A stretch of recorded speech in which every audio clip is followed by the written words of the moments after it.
Merci, monsieur le rabbin. Rébibo. Alors moi, j'arrive dans cette session comme un cheveu dans la soupe, puisque il n'y a que 48 heures que j'ai été programmé, mais comme j'ai des visages amis, donc j'ai un peu moins le trac que ce matin. Sur les études juives, rappelons, on l'a rappelé déjà ce matin, que Neher commence par un cursus de germaniste, arrive la guerre, césure, et il le dit lui-même à Victor Malka, je suis un autre homme, ou un homme autre, mais en tout cas c'est un autre homme. Et à partir de là, ce qui va l'intéresser, c'est l'enseignement du judaïsme, la Bible, mais il se méfie quand même de la Bible seule, car la Bible en elle-même a été prise en otage, bien sûr, par les instituts d'études catholiques protestants, mais également par la critique biblique, et il veut avancer prudemment, mais il sait qu'il y a toute, comme disait Arendt, cette tradition cachée, qu'est la tradition orale, donc le Midrash, et donc il s'avance sur cet autre chemin, quelque part délaissé par la critique biblique, délaissé par les intellectuels, à part Adolphe Frank au XIXe siècle, qui écrit sur la Kabbale, on n'a pas beaucoup de choses qui sont écrites sur le judaïsme post-biblique.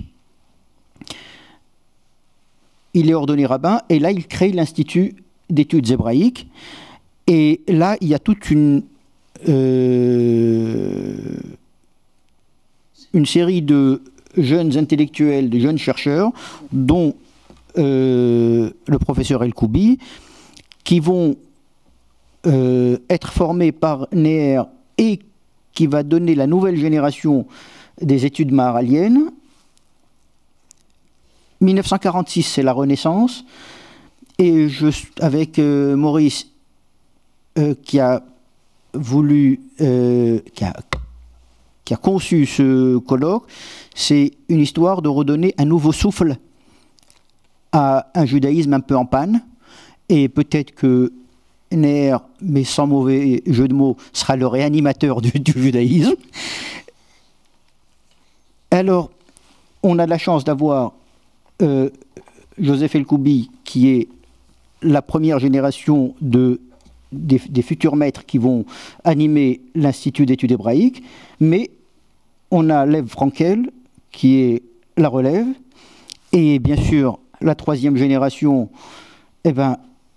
elle n'est ni dans l'édification, ni dans l'adoration, ni dans le témoignage, mais peut-être aussi dans la rébellion. Et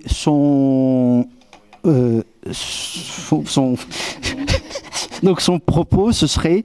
le judaïsme mystique ou rationalité, césure ou continuité. Je laisse la parole au professeur El-Koubi.